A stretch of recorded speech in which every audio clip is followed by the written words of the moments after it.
Good afternoon. It's Monday, April the 14th, the day before taxes. Just got home. I've not made one of these in a few weeks. Lots of stuff going on and just fighting for the time.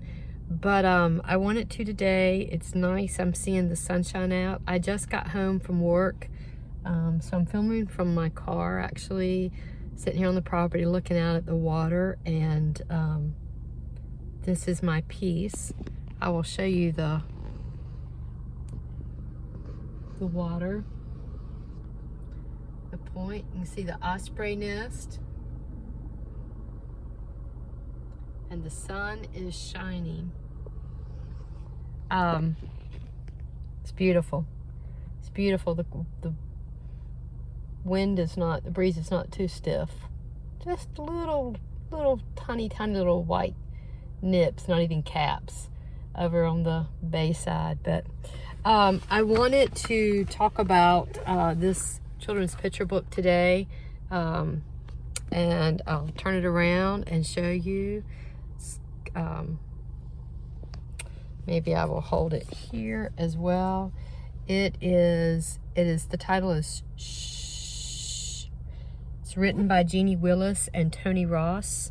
I think this was published 2000 and let's see, 2004. Both Willis and Tony Ross are Brits or live in England. I'm assuming they're British. I love this book. I like a lot of things about it, and so I want to talk about what I like about it, how I'm connecting with it. It's a great one to use with students to show them techniques. Anyway, it's a third-person narrator, and the main character is a little shrew. I don't think he's ever named, the little shrew. And the shrew is trying to get the attention of his audience, and he's not being very successful. He's got something that he thinks is really, really important that he wants to tell the whole world, but the whole world is too noisy. And so no matter what he does and where he goes, he can't seem to get the attention. I think I'm relating to that a lot. Here's the little shrew. A lot of clever use of positive and negative space in this. But compare this, I loved like these very peaceful pages, and then, I don't know if I should do it like that or not.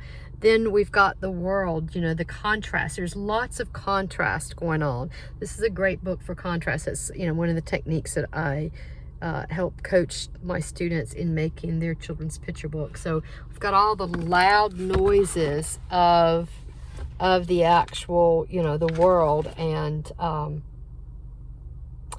he tries to get up above the noise. He changes position. And what's interesting, even, when he tries to get up like on the top of a chimney, what's interesting is the font of the actual of him and about him is very small, but then these blow up like these text boxes where they've got these onomatopoeia going on. All the sounds of the world are so much bigger, and it just drowns him out where he's not heard. And it goes on and on with that. Look at this page right here, man. If this is not, wow, look at that.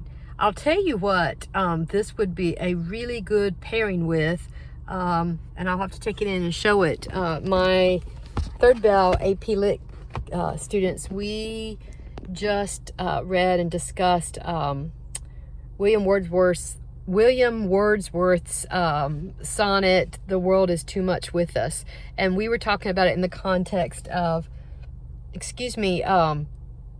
Frankenstein, Shelley's Frankenstein, but that sonnet would be an excellent pairing with this CPB, "The World is Too Much with Us," because the noise, all the things that he's competing with, the noise is all man-made in this book, until the very end, there's a mother with her 2 kids in the park, and she's like, maybe if we count to 3 and keep very, very quiet, perhaps we will hear him, because they see him off trying to get the attention, and so they're curious, and so they were like, 1, 2, 3, shh.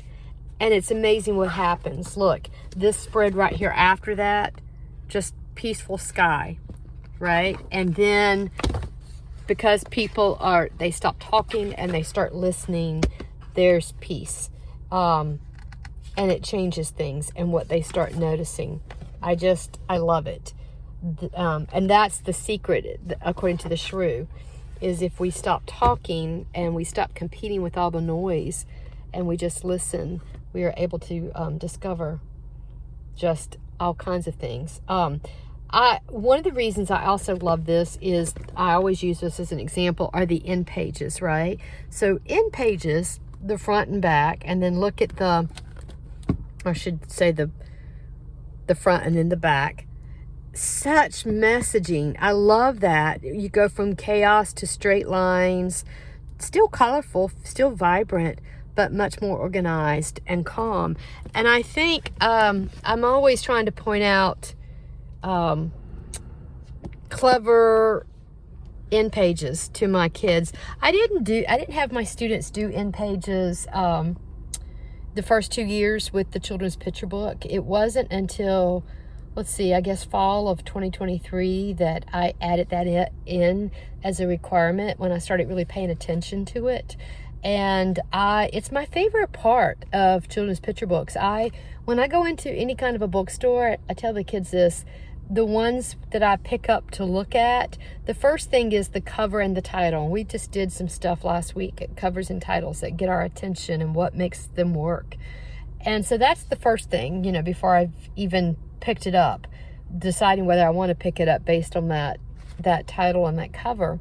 But the very next thing I always look at are the end pages, the front and the back. And they have gotten so clever with the messaging, the beginning and the ending, how they bookcase, or I should say bookends the messaging, the tone. It sets the tone. It's often setting. Sometimes it's interactive in some way. But I just love that, and it is my favorite part of the CPBs. And I think I just realized the analogy this morning. I was thinking about it. Why do you love the end pages so much? I think it's kind of where I am right now. I'm trying to figure out, this is year 30 for me, and I'm trying to figure out, what do I want my end pages, the end pages, to look like? How are they going to match up with the beginning end pages? And so, because they're both important and they need to be communication, sometimes it's the end page at the beginning and then the end pages at the end are the exact same. But sometimes they're not. They show like a passage of time, or there's a shift in tone. There's something, and I think that's what it is I'm trying to figure out what I want my end pages to look like in my life. I think that's really, really important.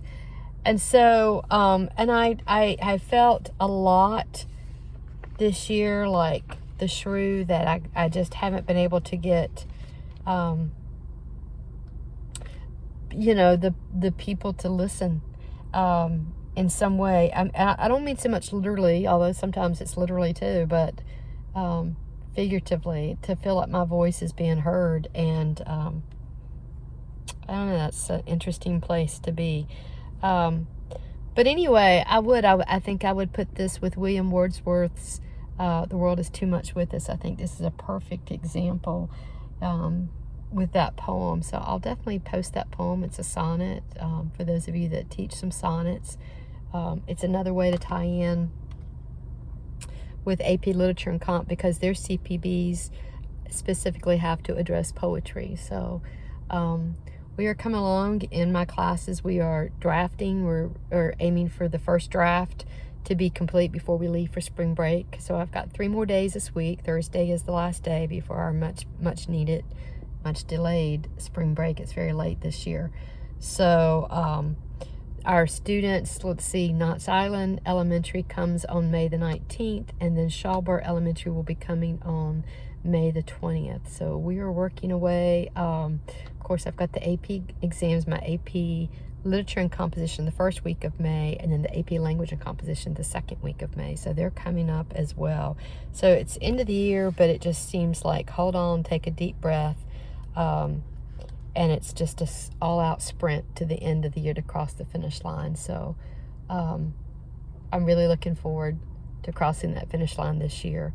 I'm tired. I'm really tired, but I come here and the chaos, the loudness of everything in the day at work is silenced, or at least the sound is decrescendoed, so that I can really enjoy the peace here, especially this time of year. So that's one of the things I look forward to coming home, so that I can enjoy that and take the world off, not let the world be so much with me. Anyway, that's the Jeanne Willis and Tony Ross book. Hope you're doing well. Thank you, and be blessed.